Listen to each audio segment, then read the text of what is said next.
ओम श्री सतनाम साखी जय श्री कृष्ण। परम श्रद्धेय सद्गुरु स्वामी शांति प्रकाश जी महाराज के सत्संग प्रवचनों का संक्षिप्त संकलन। सत्संग वर्खा भाग 9। परमात्मा के लिए रोएं। गुरु महाराज ने अपने एक प्रवचन में ये प्रसंग सुनाया। 4 छोटे बच्चे थे।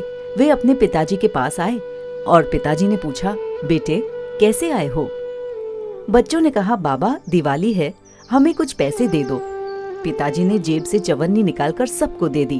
3 बच्चों ने चवन्नी खुशी से ले ली। चौथा लड़का नहीं गया तो पिताजी ने कहा, बेटे तुम भी जाओ। बच्चे ने कहा, बाबा मुझे चवन्नी नहीं चाहिए, मुझे 1 रुपया दे दो।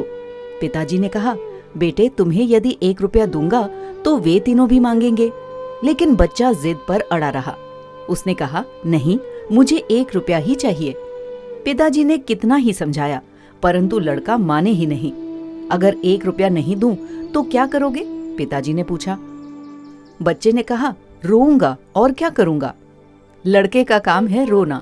शिशु बल रोवन रूठ। बोले, मैं रोऊंगा। पिताजी ने कहा, रो तो रो परंतु मैं 1 रुपया देने वाला नहीं हूं। अच्छा, तो इस बच्चे ने भी रोना शुरू कर दिया। बच्चे को रोता देखकर माँ को दया आ गई और पति से कहने लगी, क्या हुआ, बच्चा ही तो है, दे दो ना 1 रुपया, कौन सी बड़ी बात है। पत्नी की बात सुनकर वो गुस्से में आकर बोला, तुम्हें क्या पता, कमा तो मैं ही रहा हूँ, तुम्हें क्या है, तुम खाली ऑर्डर चलाती रहती हो। माँ बच्चे का दुख देख नहीं सकी और चुपचाप अंदर कमरे में चली गई।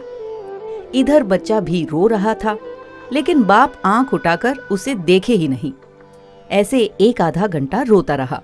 रोते रोते बच्चे को प्यास लगी तो सामने पानी का मटका देखकर वो मटके के पास जाकर ग्लास में पानी भरकर मुंह वगैरह धोकर पानी पीने लगा।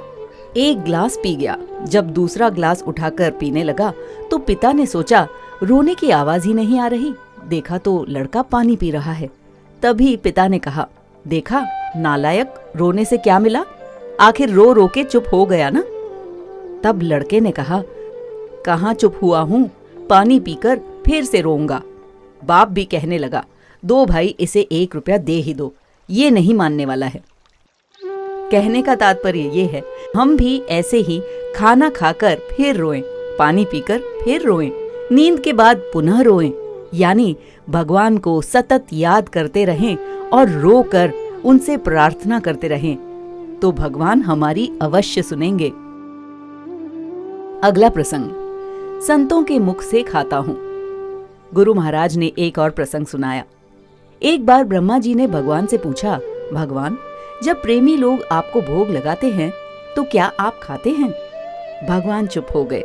ब्रह्मा जी फिर से बोले, प्रभु मैं पूछ रहा हूँ कि ये भक्त लोग आपके ऊपर जो लाखों रुपयों का भोग चढ़ाते हैं आप खाते हैं या नहीं, या केवल उन्हें देखते रहते हैं?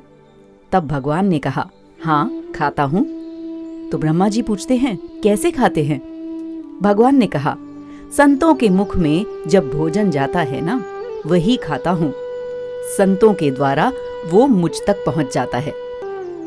गुरु महाराज ने बताया, भाई तभी संतों को जोर करके भंडारा खिलाया जाता है। संतों के खाने से भगवान भी खाते हैं और संत भी तृप्त हो जाते हैं। इससे दोनों राजी हो जाते हैं। बोलो सतगुरुदेव भगवान की जय।